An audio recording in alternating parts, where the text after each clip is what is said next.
Hi. This is the Lean Into Art cast, a show where a couple of visual storytellers get together to explore some kind of interesting topic that we face as we make things. And we like to think really hard about this stuff, so you will too. And, well, my name is Rob Stenzinger, and I am a coder, visual artist, and a UX designer. And with me is a special guest co-host, Kate Stenzinger. Welcome, Kate. Hey, Rob. Thanks. It's fun to be here. It's good to have you here. And normally we host a different show together. Yeah, we host Art and Science Punks, which is not video. So this is a little different for me, but I will try to do well. That's cool. Well, you have been a guest co-host before on Lean Into Art and a guest many times. You might have now ticked up more appearances than any other co-host. We'll see. Or guest. Is there an award for that? Sure. All right. I'm expecting a plaque or a T-shirt or something. Top secret committee is working on that. Oh, great. That's where Jersey is this week? Yeah. So normally I am with my co-host, Jersey Drozd, who is a comic artist and illustrator and teaching artist. And, well, he is also a co-organizer of a really special event that's held every year in Ann Arbor, Michigan, called A2CAF. And so I hope A2CAF is going to be an awesome one, and good luck, Jersey. And I think it is going to be fantastic. They got an amazing lineup of guests coming and great workshops. So I think it's going to be a great year for A2CAF. Yeah, it's such an amazing event. And if you are anywhere near Ann Arbor, Michigan this weekend, this is June. It's going to be June 17th and 18th. Is that right? Right. Saturday and Sunday. Saturday and Sunday. So yeah.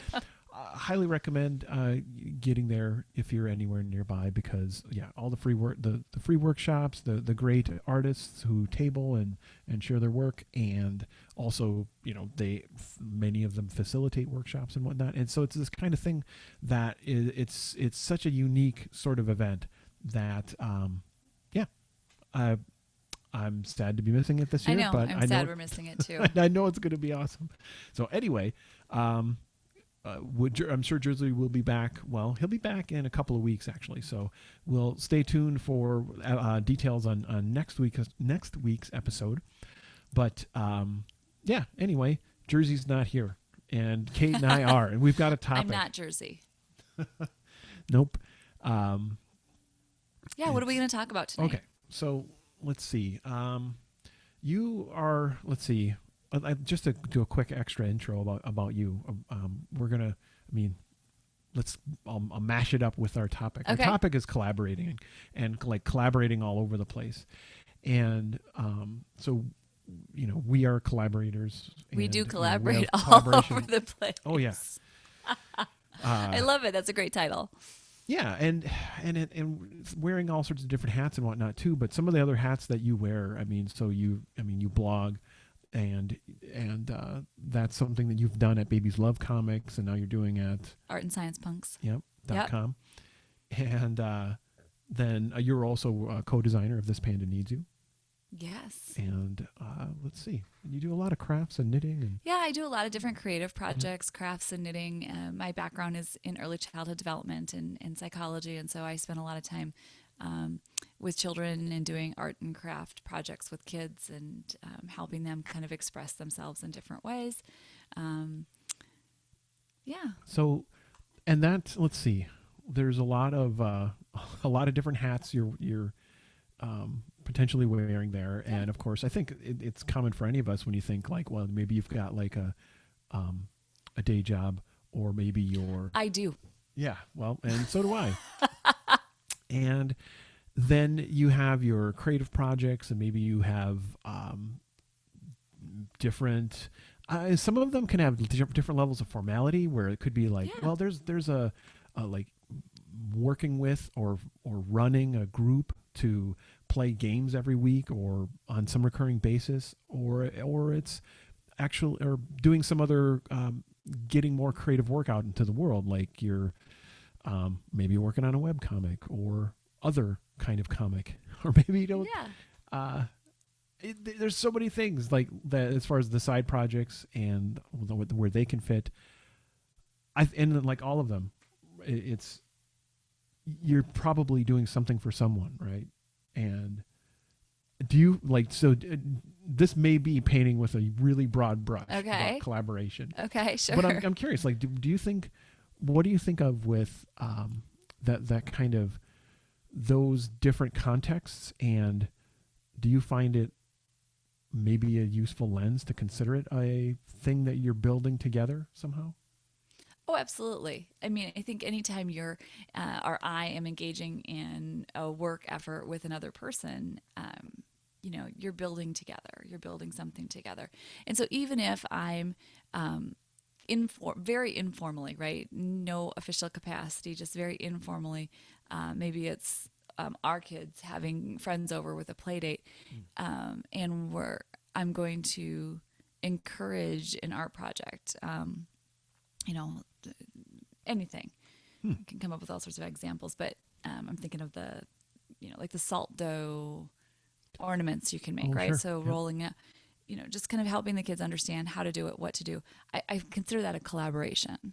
Oh my gosh. And we can talk a little bit So about like I mean why. parenting and also like some activities and Yeah. Parenting's an excellent example because I think that is, I use many of the same collaboration tools in my toolkit. Parenting, or again, like I said, leading like a group of kids in a creative project, to have them have the best experience, right? It's not about create this piece of art that I want you to create. That's never what it's about for me. So I guess that would be one distinction, because when I'm working and I have a project that needs to get done and I have collaborators, it's not about, just enjoy the experience and you don't have to get anything done. So That's the difference. those are But there's a different lot of contexts. Okay. similarities. Okay.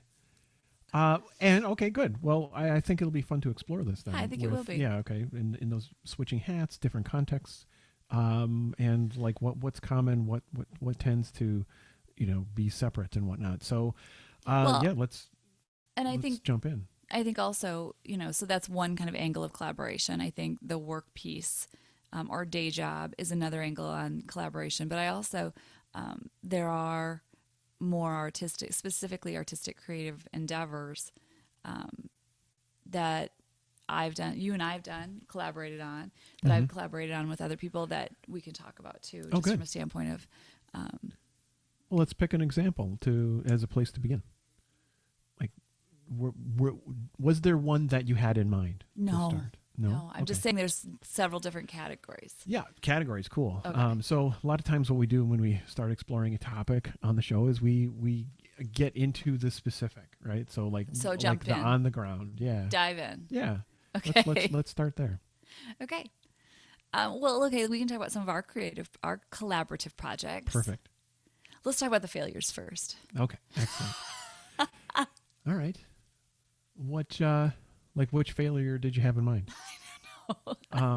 Because I know like there's like we've had ideas to, we're going to, like I don't know, would you call like the silk screening or the not the screen printing a failure? Super successful. Okay, all right. We rocked that. Well, it went well. It just like, but okay. So why do you say we rocked it? That was so much fun. Okay, and Okay, so fun, so what did obviously, you- right? So entertainment, what about it? Yeah. enjoyment, fun. I can remember being very energized through all of the different stages and parts. We did have some failures, even when we screwed up. Well, I screwed up. I scrubbed the bejesus out of the screen the first time, Oh, sure. and we had to redo it. Yeah, we did have to redo the screen, but like that's so that's could just be part of the learning process. So, Yeah. but so the outcome is what I'm guessing. It sounds like what we did. I'm guessing must have been about what you expected. Not that like, oh, now we're going to screen print once a month or something like. Yeah, I do want to do more, but Okay. no, it was a great experience and it was a good learning experience. No, I think back to some of the early things that you and I went to collaborate on. Okay. some of our early comics that we went to collaborate on, which I think Oh, went sure. pretty well, but not as well as I think some of our more current day collaborations. That's a really good point. All And right. I So, think our styles are very different. yeah. And I'm guessing that most folks watching, listening know Rob's style a little bit. And he's very intense. He's very dedicated. He's very driven. And I'm a little more, when I'm doing a creative like side project, I'm a little more relaxed. I don't like to have a whole lot of deadlines because I feel like my whole life is deadlines. So I think we had a little bit different. And at that That's time, really funny. you were very like, Yeah. you published content, I think, 3 or 4 times a week on specific days. Yeah. And so there was, I think, just a mismatch of expectation that you wanted me to be publishing content specific days. I'm like, I don't really feel like it tonight.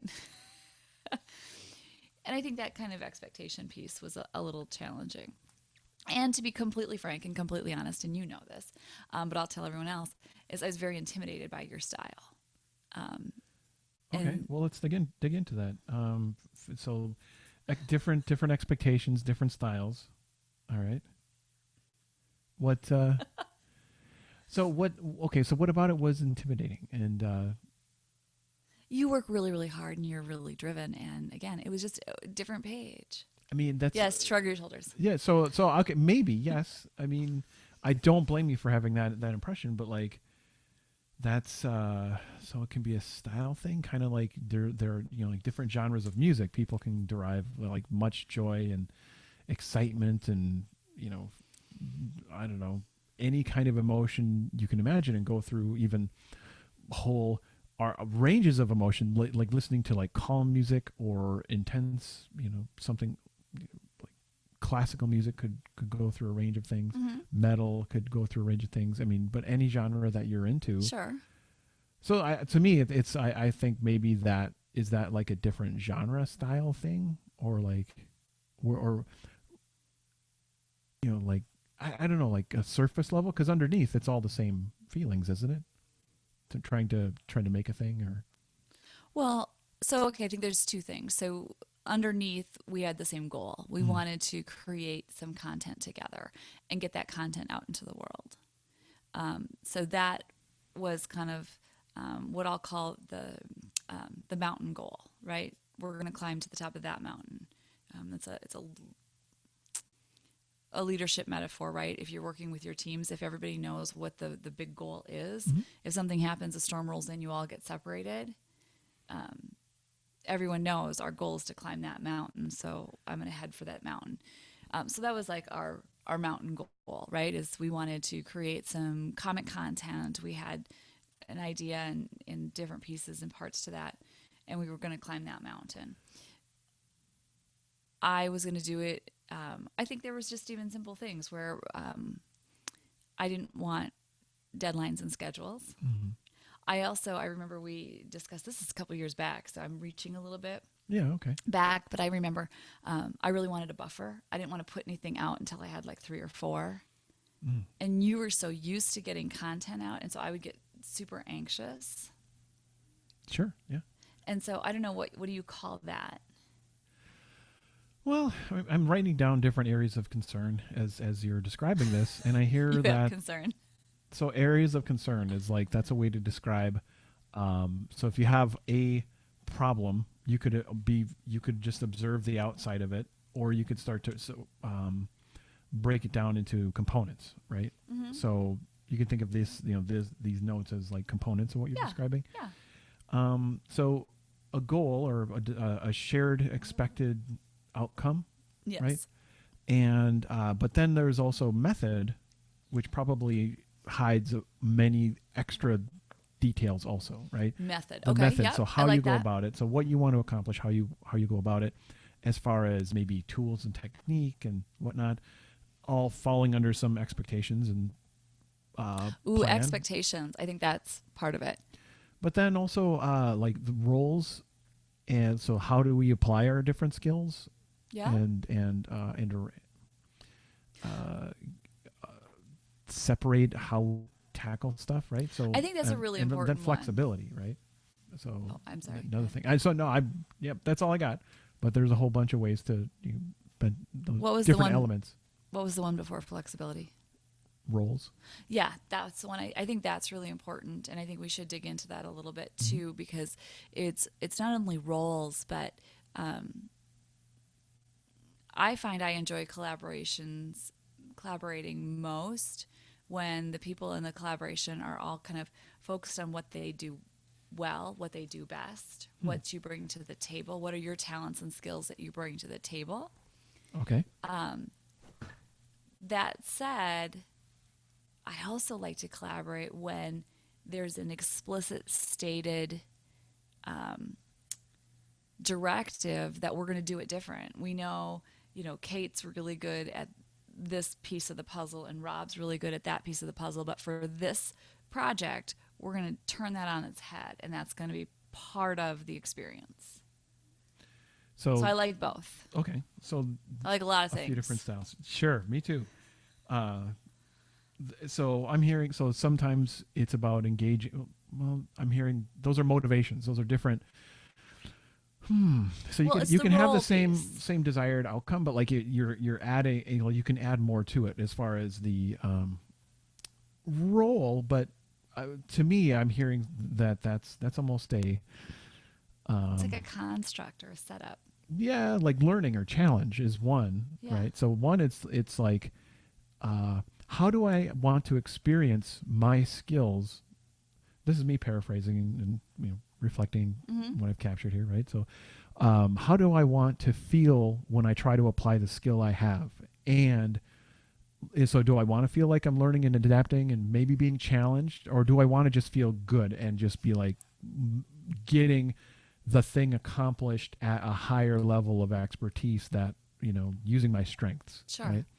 And then if everyone's using their strengths, and that could be a really different style of a project than one where you're all just sort of muddling through together, Yeah. and if you expected one and got the other, right, that could not be well met. Could be like, hey, wait a minute, this isn't going right. Right. Okay, Absolutely. cool. So, Yeah. what about you? I want to put you on the hot seat a little bit about collaborations that maybe haven't gone well or haven't gone as well as to be expected. What are some of the things that you think drove that in your collaboration experiences, either with me or with Uh, someone else? yeah. Let's see. So I think we're noticing a lot of collaborative elements. I'm trying to think about like what could we cover later on, because I was thinking we would talk about. Yeah, let's just see where this goes. So what went wrong, and particular projects maybe. So there's kind of a laundry list that like Lean into Art's been around for like over 6 years now. And so there's a few of these key experiences in my background and key Oh, experiences in sure. Jersey's background where they come up from time to time. And so let's see. So collaboration. Um, I so sometimes it can be possible to be focusing too much on the idea of everyone.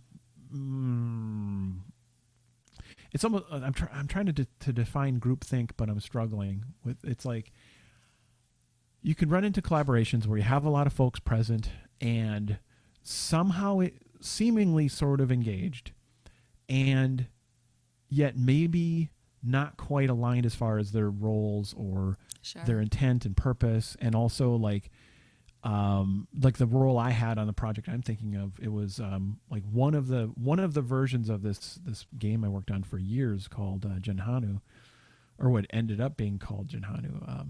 Had a I think lot it of had names, I different think, names, early yeah. on. And it was there was a stage where I actually had I was working with I don't know, I would say a sizable team as far as writing and Yeah, you had writers and yeah, designers and and artists. designing the game. And there were significant chunks of time where we would go through the ritual of getting together, um, sharing ideas, working to connect these ideas. Mm-hmm. But then there's another stage beyond that where it was like, are we actually, implementing and testing and getting more feedback and maturing the ideas and whatnot? And that didn't happen very frequently on that project. Yeah, I think there was kind of almost a step, reflecting back, right, in hindsight being what it is, there was almost that step missing of setting, and I don't know if you agree with this or not, but but setting the next steps in the assignments, right, handing out the assignments. Okay, so here's where we are today. When we come back together next. Well, I mean, so we may be remembering it differently, but like I think sometimes it was that. Okay. But to me, it was way more like sometimes there could be a lot worked on in parallel, right? Where assignments were thought of and arranged, committed to, and then stuff happened. But then how that stuff aligned and integrated back to the shared collective thing, and that's where I was I did not do a great job of facilitating on that, where I was doing as far as being intentional about like, so collaboration, back to that umbrella. I think about like, what are you doing? I think for us, we're talking about making something, probably going through a creative process. If you think about a creative process, maybe you are collecting ideas, or maybe you are trying to shape and hone these ideas into that voiced thing that fits the project and your intent.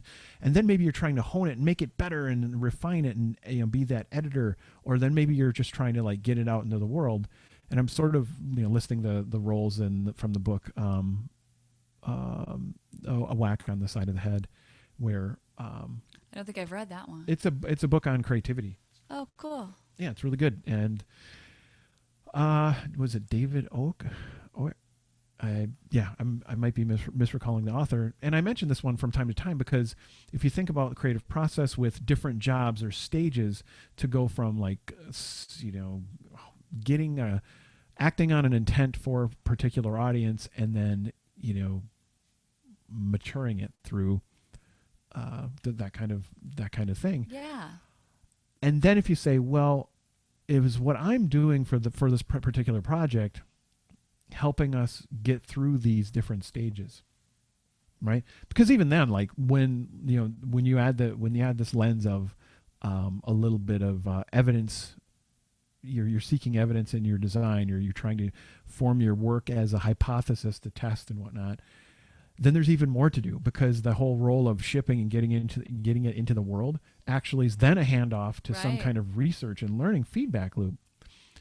And so that project was spinning its wheels in these early stages of creating a thing, not getting toward.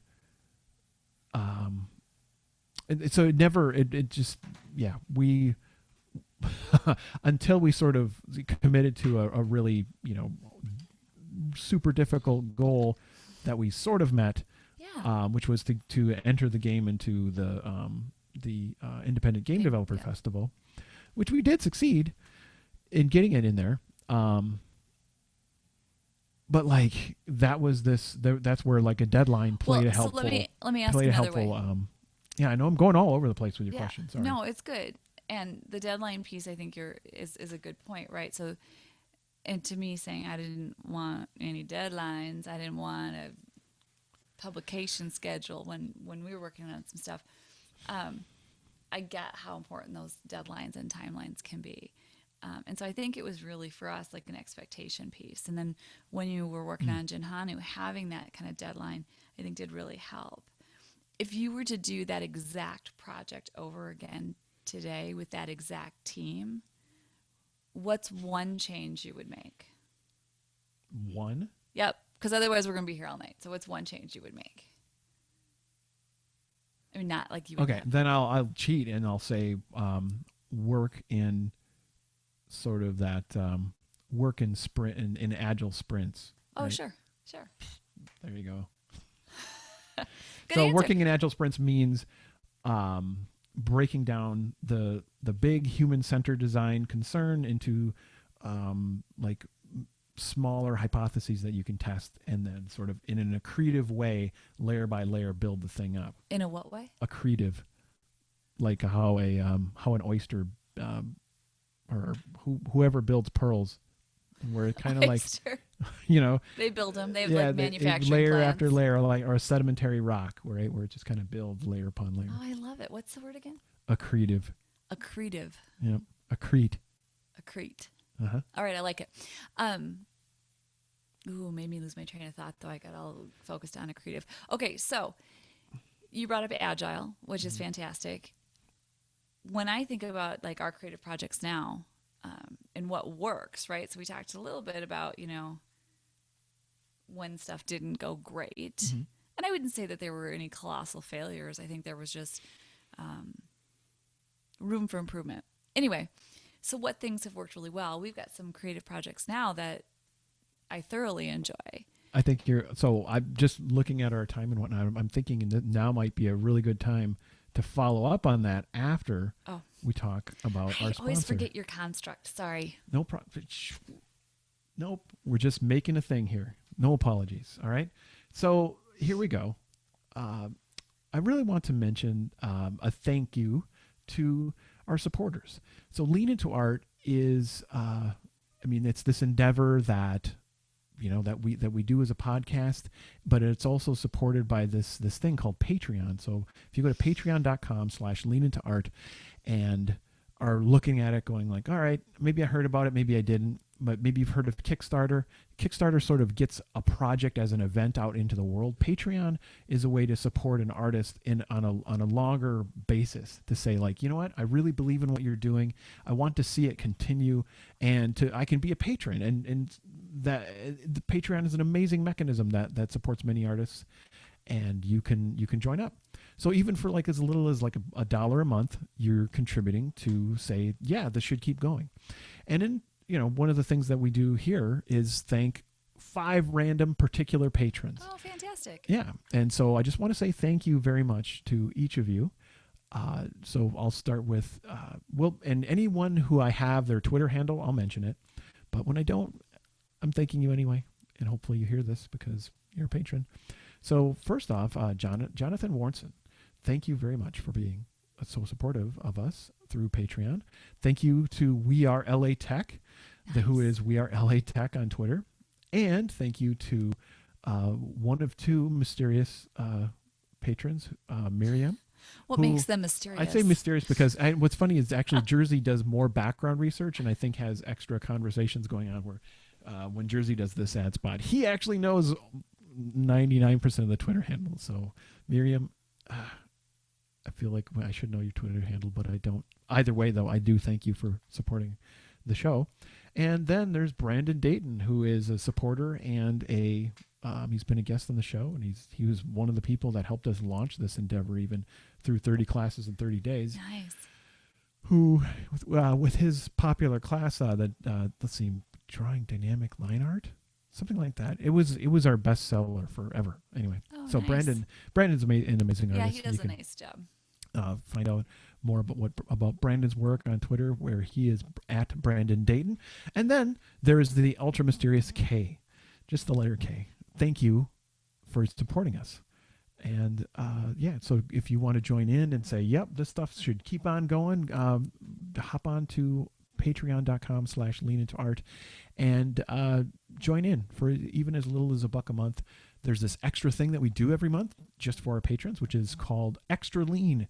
And it's this hybrid extra bonus podcast plus a question out to all of you just for the patron supporters, where if you're so inclined, you can kind of join it. It's like a little private chat group. So whether you're into the topic we ask about or wherever else you take it, that's cool. It's yours to do that. And once again, thank you to all of you who are supporting us and who are about to. Great. It means a lot. So. All right. So now can I go back to my... Yeah. Let's circle back good. to that. And again, I agree with you. And thanks to all the supporters. It's cool to have such a great community with Lean Into Art. Yeah, it's an honor. It sends a great signal. It's very supportive. Fantastic. So where I wanted to go is we talked a little bit in depth about, when collaboration didn't go great.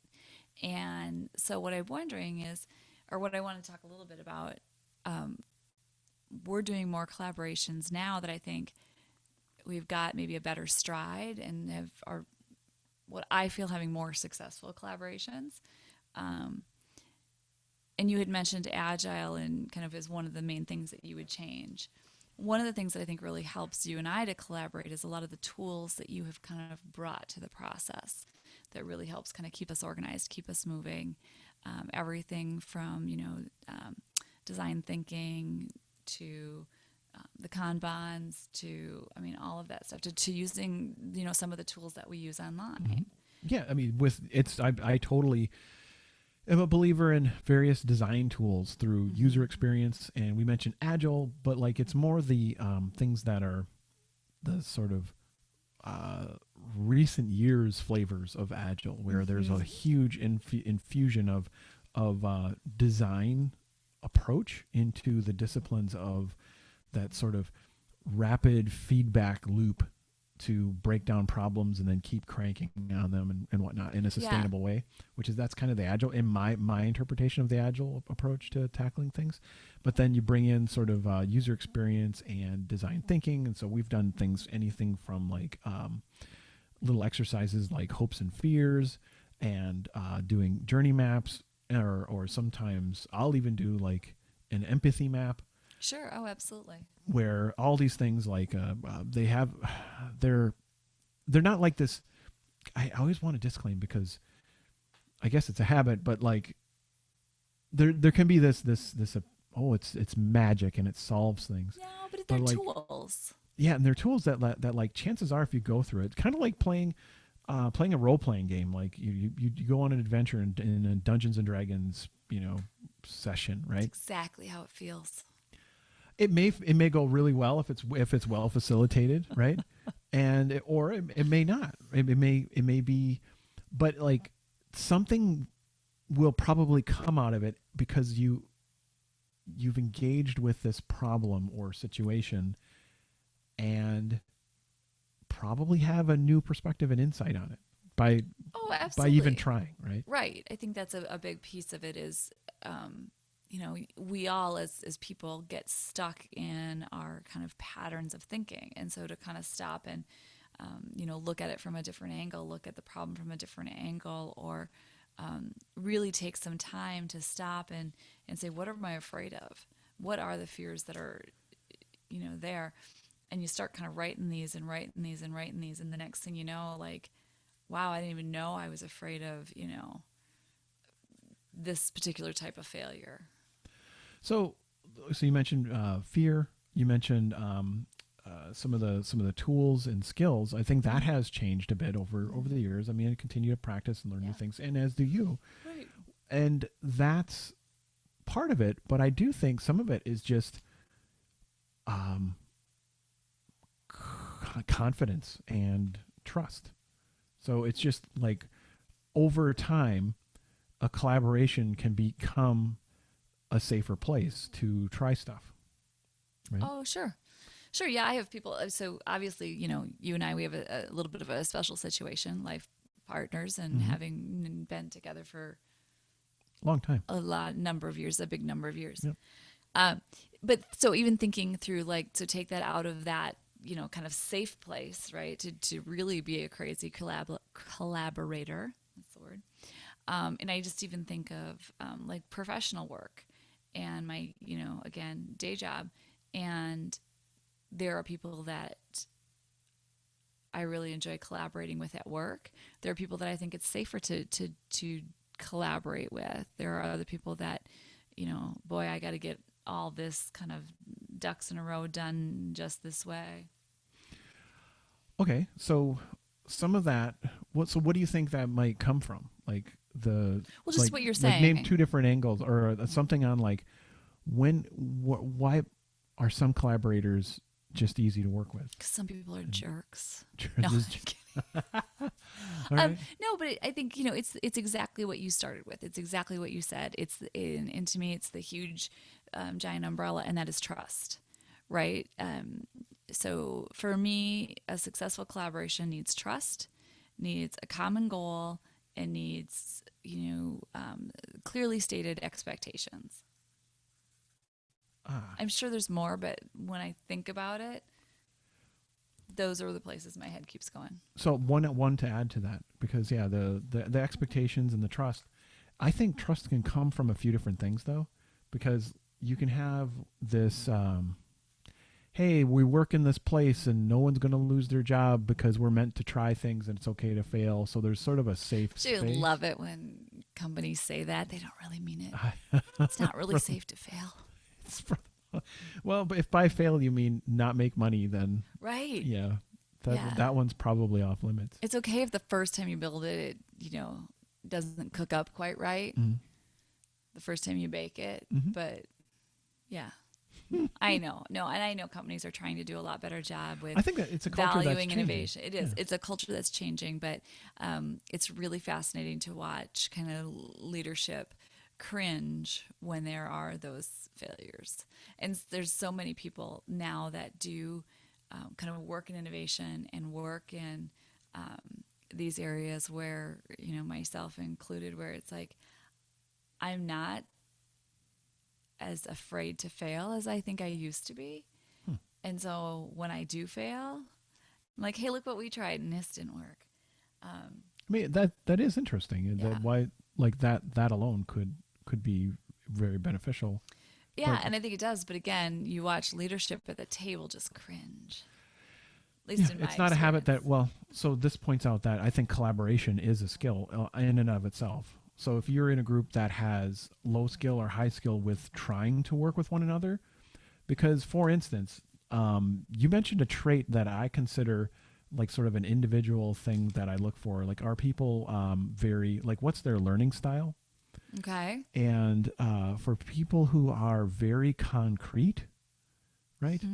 That is a style that I need to, like, I really try to look for, because it doesn't really? naturally, like, I can be very conceptual, and even if it's in some ways explicit, like if I draw stick figures who represent people of particular personas, and I quantify that or describe them a little bit, for some people in the room, like that may not be enough, right? So I need to find ways to, like, notice, is what I'm putting into this collaboration being able to be used by everyone who is needing to contribute. Is it fully understood? Yeah. And so that's one particular approach that I look out for, which is like, okay, so if someone's very concrete, I need to do a little more than is like in my normal habits. Got it. Okay, that makes a lot of sense. Yeah. And that's not saying like, oh, and I'm whatever fancy level collaborator, but like just learning. You are fancy level collaborator. Maybe. What's the level beyond fancy? Super fancy. Super fancy. I knew there was one. Yeah. And but there's always more. Keep trying. Then there's really super fancy. Then there's whatever. Anyway, so probably. I want to know. I want to know what's. Then there's unicorn style rainbows, and then omniverse. Unicorn, rainbow, omniverse. Yep. Okay. I don't know. It's a big leap though from rainbow to omniverse. Anyway, book series I'll have coming out in no time describing all this. Okay, so I look at that. Training on it. If you're in a group that's like a lot of folks are invested in the very idea of groups who make things together, that's different than people showing up or they're like, "Yep, I got my one hat. Here I am." Right. And so many, again, day job examples, so much collaboration that I do is that way. Nope, I'm here. I represent this one interest.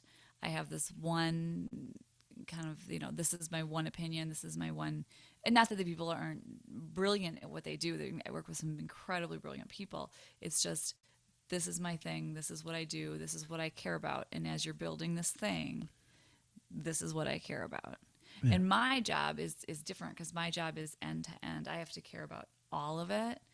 And so, this piece and this piece kind of contradict each other. And again, somebody's got to be watching for that. That's a lot like user experience. I mean, so you're thinking of things as systems. They're not just they're not just one element, one concern. It's, well, this relates to this, which relates to this, which relates to this, and they all sort of have these different ways, and they actually interrelate in more complex ways. It's not just one chain. It's so but looking at things in that style is a certain certain skill. I just thought of one more thing that is pretty integral to me in collaboration, and whether it's yours and I's collaboration, or again, me collaborating with kids, or work collaboration, mm-hmm. is I like to have fun. Hmm. And that doesn't mean I'm not going to focus and stay on task and get the work done. But when I think about collaborations, particularly in the professional environment, that I don't enjoy or that don't go well, it's when it's just, and this isn't the right term, but everyone taking themselves or the work too seriously. And so work to what does that look like? I laugh a lot at work. I have a lot of joyful conversations at work, and even when we're trying to solve really hard problems that quite honestly don't, how can I say this in a correct way, don't make a lot of sense. So I work in an environment where sometimes the client says, you're going to build me a round peg to fit in this square hole, and you pull all the data and you run all the analysis and you say, here's why you don't want a round peg for that square hole, and the client says, no, I really do, and you will build it. So then we have to sit down and figure out how to build it. I have a lot of those situations, and so if you can't kind of laugh at that and go, well, here we go, this is what we're going to build today, and figure out where we go next. Well, that's interesting. So to me, that's almost like coping with collaborations that aren't always as optimal. Well, two different things. I'm saying like the end goal, right? My mountain goal that I'm talking about might not make sense, but then the group I've got is called collaborating to get to that mountain. Yeah. We just don't know why, Yeah. Maybe there's a group of us that don't agree we should climb that particular mountain, but that's the assignment we've been given, and we're working with everybody. So my discomfort is going just because we're talking a lot of day job stuff. So I just want to say what you're describing 100%, I'm saying this mostly for my benefit. It fits to all sorts of client work. Oh, right? yeah. And so it doesn't have to pertain to our particular day jobs. Our opinions are our own, all that kind of stuff. Oh, yeah. Right? No, I'm not worried about that. Okay. Sorry, I didn't mean to make it. No, it's just I tend to try to compartmentalize that a bit, and it just it's. I wanted to put a lampshade on it and be if you want to embrace that, we can try, but that's I typically try to more go generic, and also what you're saying is, let's see, well, safely generic. That's useful and specific enough. I guess I'm going inside my own. I tend to compartmentalize my day job from the podcast. Okay. So anyway, and I don't know how that works for you, but Sure. Yeah. So kind of well, so let's talk about what strategies you find really successful in your collaborations, kind of on your, projects, your creative projects. Also, but to say and also what you were sharing is very all sorts of. I think one of the unspoken things I want to answer your question, but also want to continue the thought that you started earlier with collaborating when there isn't. Well, it depends on how everyone engages with the idea of influence, in my opinion. If you're working with a client, or are you working for a client? Oh, sure. And that's an interesting distinction, because you can work with a client in different ways. You can work for a client in different ways. But there are ways where you can work for a client where it reduces the amount of influence that you have and increases their influence, which may or may not be met toward the problem that's at hand, right? Yeah. Because if I'm working with a client who is a super duper expert on this a legal policy that really has to influence the design of a system, then I better really try to connect and channel and get into their skill as best I can and get a lot of feedback. Absolutely. without like running off in a different direction, thinking like, oh, I can do this because I don't know, I'm a designer, you know. I need that heavy Sure, influence sure. because I what I'm making may not be relevant and Yeah. whatever, or could cause problems, and that's not that's not good, right? So do those levers make sense? And like Yeah. kind Oh, of like, absolutely. yeah, you just But like my think, original yeah. point, where I kind of was started, and I got a little bit off on a tangent, so thanks for bringing us back around, was that joy and fun That is was the important one. key elements to, for me, is one component, right, for collaboration. And Mm-hmm. I think about, obviously we have a lot of fun when we do Mm-hmm. collaborations together, but I even think about Lean Into Art, right? 6 years of Lean Into Art. I'm assuming you and Jersey have a little bit of fun. Totally, yeah. I mean, I mean, I know you do, right? Because it's I a lot of live fun here. And where, yeah, yeah, I mean, that's a it's. piece of the collaboration that makes it. I really do try to joke around with like and find the silliness in Yeah, whatever the heck is whatever's at hand, and even if it's, you know, even if it's tangential, because yeah, laughing is fantastic for dealing with tension, and tension can come up because one of the I don't want to skip over the fun thing. I want to I'm going to hold this thought, and maybe this will be what we come back for as far and explore as far as final thought. okay. All right. Um, so the having fun is it tends to not be bad news no matter what. If you're with a group that is of this perfect harmony of different styles, or they have all the same style and you're on the same page and you just are very effective getting lots of work done, all I mean, no matter what, like having fun, it works, right? Well, I think it for me, it helps kind of feed some of the creative energy. It helps to, I think more creatively. I get less stuck Mm. when there's, again, joy in the process. Hmm. And so I think that then leads to better output. So what does it look like then, like, so for you, when is it teams are joking, Gosh, I wish I had like a like, really good silly face I could make. Like, I just picture the kids, they would have been like, it looks like this. okay, it looks like a happy merge version of Large Marge and Pee-wee's Adventure. Like if she did something funny, anyway, whatever. But Sorry, it's a I didn't know reference. that Yeah, reference. I Jersey know. would get the reference. Jersey will get it. It's Sorry. okay. So That's why he's the real host and I'm no, just here on that the wasn't a side. test. So it's a really silly reference. So the because it actually scares the heck out of Pee-wee from what I remember. So the opposite Oh, of that, but like, so I've seen teams who will like they'll bring in music, or they'll try to have like games nearby in the office or sure, whatever, sure.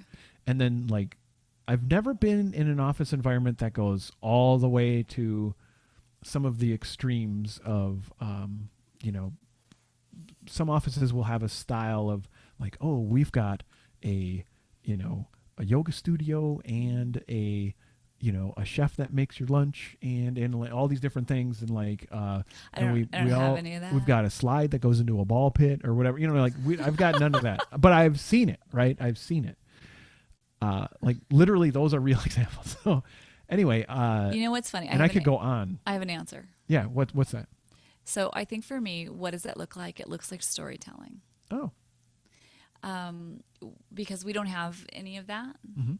but we tell good stories Mm. and we tell entertaining stories and positive stories. I mean, that's I think an important thing is, again, I'm talking about infusing joy. So it's not like dark, negative junk. Mm. It's positive stories and fun stories. Whether it's about something funny that happened in a meeting, or whether it's about something funny that happened over the weekend or in somebody's personal time, we tell good stories. That's awesome. I think joke accounts can be great on social networks too for that kind of thing. Yeah, I tried one time. What was it? Like emergency kittens, I think is one, and we No, rate dogs, right? yeah, that's a good one. It's These a are good not one. don't send them pictures that aren't dogs. Uh-huh. They get really mad. Um, what is the like the little motivational Sure. Affirmations. affirmations. Uh-huh. Affirmations came up, and there was a funny story about affirmations, and somebody was confused by what the word meant. So for like days, I sent like that group of people daily affirmations. Okay. Like, here's your So affirmation, man. so mild pranking, that kind of Yeah, stuff. yeah. Okay. All But I right. sent him like nice, positive affirmations, and it was just somebody who That's got confused by the certainly word. might be the mildest prank I've ever heard of. You know me, I'm just. Like It I'm was gonna fun. I'm gonna say hi really nicely every day. Oh, and then also, we have the instant messenger in the office. Uh-huh. So send some funny gifts, Ah, right? right. Maybe a That's poop true. emoji. Animated gifs and emojis. Yeah, Okay. yeah. So that's okay. That's what IT having took fun all looks my like. emojis away. If you don't No, where no one's really sure why. One day all my emojis were gone. I still can do animated gifs, but I have no emojis. No smiley faces for you, Stenzinger. all right. So here we go.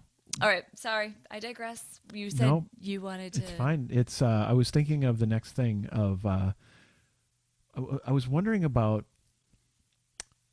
conflict related to, and you know what, you talk about the fun. We probably should have saved the fun to the end, but I wanted to Well, hear. I started with what's all the bad stuff. Yeah, it's true. So it's like a bad sandwich. Like there's a nice happy Oh middle, and then no. no, I don't think I don't think so. But not that we're going to end it on a bad note. Because But one thing I have learned from this man is conflict is not always bad. yep. So I'm curious with that I'm just going prompt. to turn this around on you. Is conflict always bad? Probably not. But how so? What does that look like in the collaboration situation? But before we sort of noodle on that as our sort of final thought, or if it's not exactly one thought, it may be a little final thought salad Basket. basket. There we go. I do want to mention, our other sponsors, and the sponsors of this show. Uh, Honestly, you can email us leanintoart@gmail.com if you would like to be a sponsor of the show, because that's happened before, and thank you to our prior sponsors. But it's typically myself and Jersey who, we sponsor this and mention our other works and see if that would be something that you're excited about and want to support us through, because that's awesome when that happens. So first off, I'm going to see if I can do this as robustly as Jersey does this segment. So I want to pull up. Here we go. Boulder and Fleet. This is a comic that Jersey does. A beautiful comic. Absolutely. In Jersey's wonderful art style, which one of the things that he has honed over the years is like drawing cute animals, doing dynamic things, wearing people clothes, and just being fantastic characters and stories. So like you will see cute animals doing amazing things if you check out his comic Boulder and Fleet. And the main story, it's about a bear and a bird who the bird is a bit of a kind of an intense coach style, get in there and mix it up kind of bird. And the bear is like super strong, but is also a pacifist. And here they are, adventurers for hire. And it's a wonderful story. And there's multiple story arcs posted at boulderandfleet.com. And you can support Jersey through his Patreon. That is all about this work. And he is at patreon.com/Jersey. And then another thing that I wanted to mention.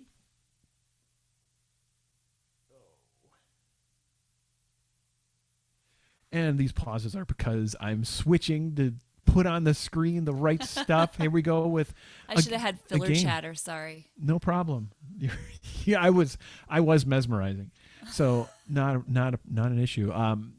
What's here is on the screen is this a game that we co-designed. Yes, we And then did. I built and put This all Panda Needs You. It's art a in.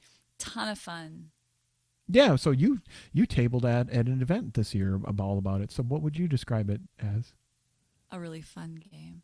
No, This Panda Needs You is a fantastic, it's a block stacking game, really designed for all ages. And one of the great things about This Panda Needs You is very young kids can play it and get into it and enjoy it. And it has sorting and stacking. So it's kind of some of those early math skills is really kind of what's behind it is sequencing, sorting, and stacking. So it kind of helps to build some of those pattern recognition skills as well, but are basically early math skills is what it's focused on.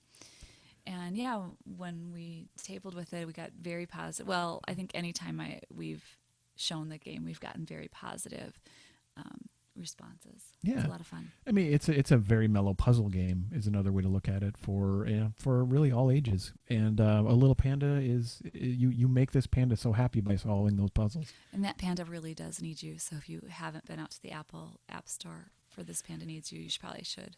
That's awesome. And of course, if you haven't already, we love your ratings and comments. So yeah, thank you for everyone who supports this podcast through our creative works. And the other ways to do that is to, well, I mean, if you've already spent the cash for those things, or if you're looking for other ways, you can just give us a kudos or support on iTunes or in the Google Play Store or Google Play Podcasts. And of course, check us out on Patreon and whatnot. But these are the ways that we support the work at Lean Into Art. And again, it's more signal and encouragement, saying like, yeah, keep doing these things. And thank you very much for supporting us and through our other projects. Okay, so final thought. What do we think about conflict? And you sort of tipped your, put a lampshade on the idea that, well, hey, Rob likes conflict, or I'm just going to make you answer it. Your unicorn level. Oh boy, conflict. I might level up now, so stand back. I don't think this space can handle it. No, I'm joking. So no. So tell me, hit me with your question again. Oh no. What's the role of conflict in collaboration? I would say the role of conflict in collaboration, it's let's see. I think it's about being accepting that we will have different perspectives when you get together with any other group, and whatever your roles, if you're in the same role, yeah, you may be, there's kinds of conflict that could happen there where it's like, well, what aspect of this role are we each doing? How do we coordinate, right? So, or it could be time. It could be work style and other, like all those things, like some of the things you mentioned early on. Those are just kinds of conflict. And I am a big fan of actual like using conflict resolution to work through that. Things like listening. I was going to say, as opposed to punching people in the nose. Well, no, I mean, you don't have to resolve the conflicts. Like I think a lot of creative works happen in spite of people not getting along, right? Sure. I mean, well, you hear about it all the time with bands, right? Mm-hmm. I mean, that's just a huge challenge. And if you don't know how to work through the conflict, you're not going to be able to continue to create in the long run. Which is good to point out. It's like, well, I guess you don't have to solve the conflict. You could just let it happen, and then the creative work is probably not sustainable. Right. But maybe that's okay. Okay, so let's go back to when we do solve the problem. Or the conflict. Okay, so how would you solve it? I think the solving it is about finding a way where it recontextualizes the conflict, where it could be no longer a tension, but like more awareness of one another and like the common ground you have. But I'm also curious, like, what's the role? Like, why, really, it's what's the role of conflict? Is it always a negative? No, it's problem solving, right? So conflict resolution. So you could have conflict not just with a like a person on your collaboration. You could have conflict with a constraint or your environment, or you could have lots of different just because maybe conflict in the way I'm characterizing it is a problem that you are annoyed about needing to solve. Yeah, we had one recently with the Tumblr blog, right?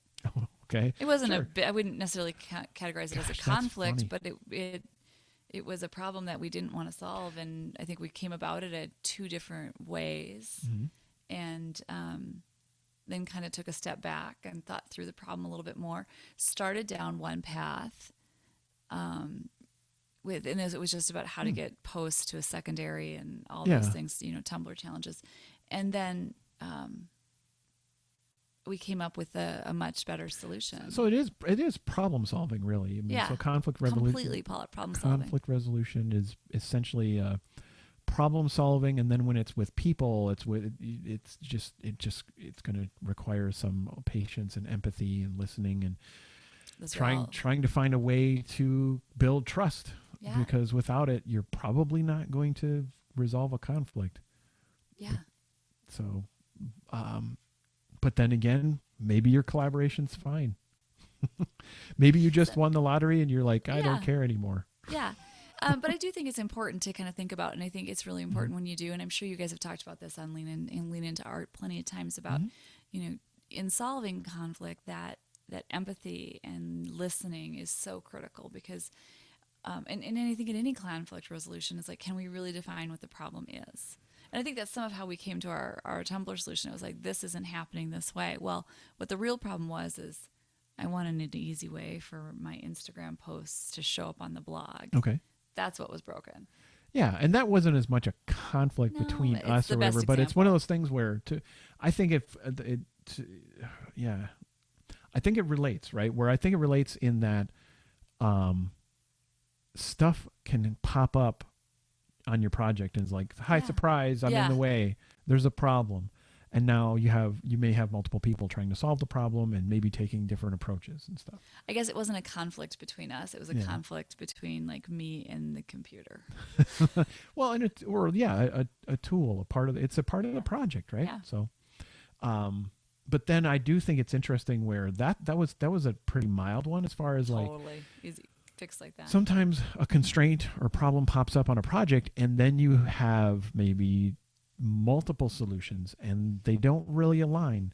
So how do you navigate That that? certainly happens.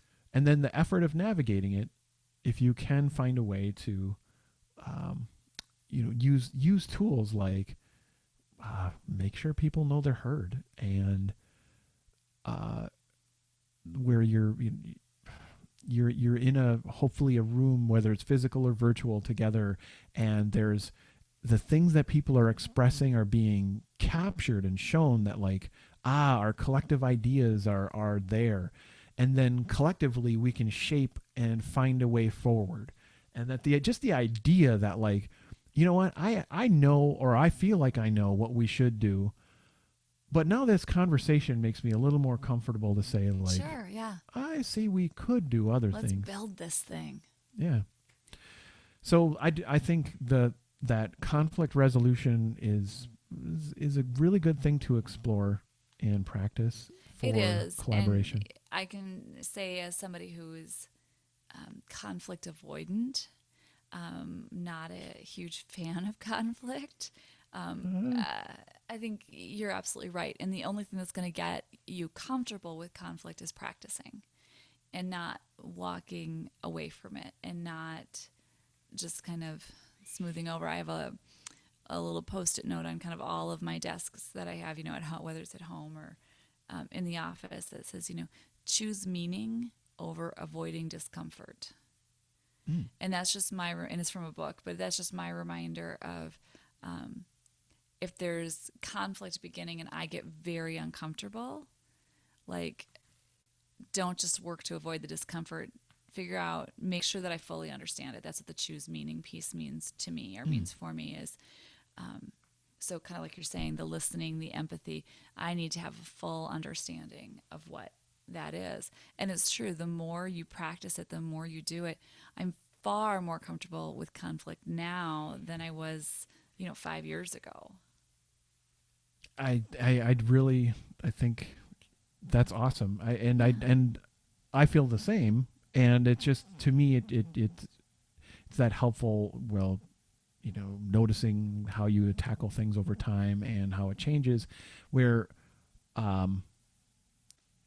collaboration to me, like it is probably a set of skills, but Yeah. Oh, absolutely. but you Of can look course. at it and say like, wow, I think through these different projects we've tried and different roles, different hats, and then sometimes cross pollinating, like, oh, I learned a thing over here. I'm going to try it.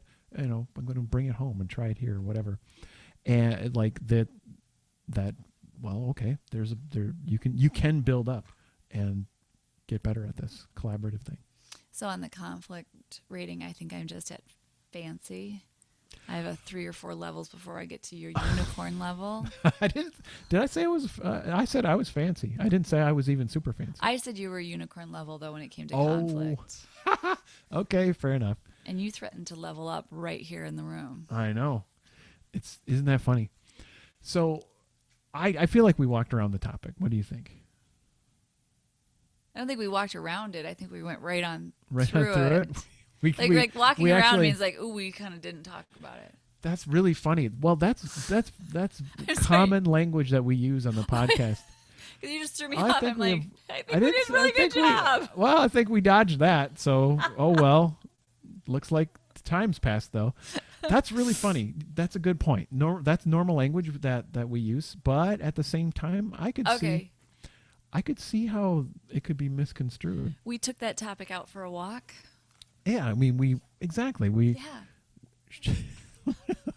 we didn't avoid it. I don't think. Feel free to give us some tweets and comments and your thoughts on it.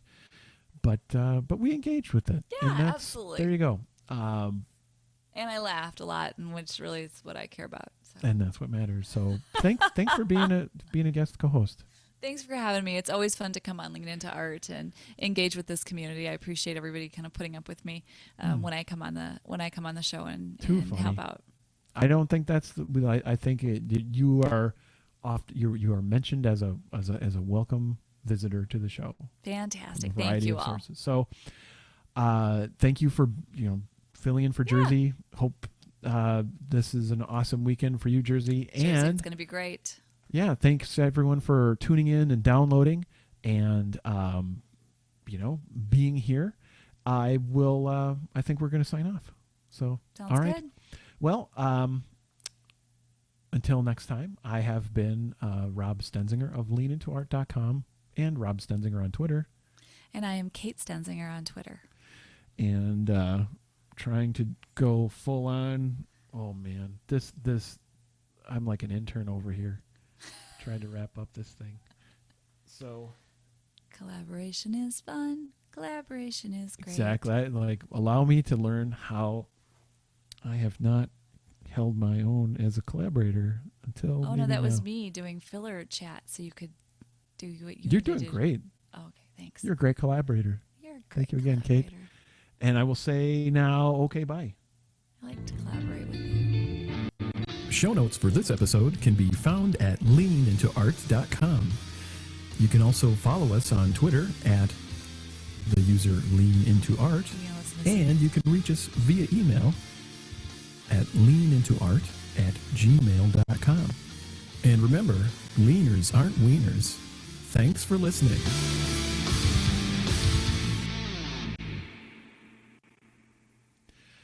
All right.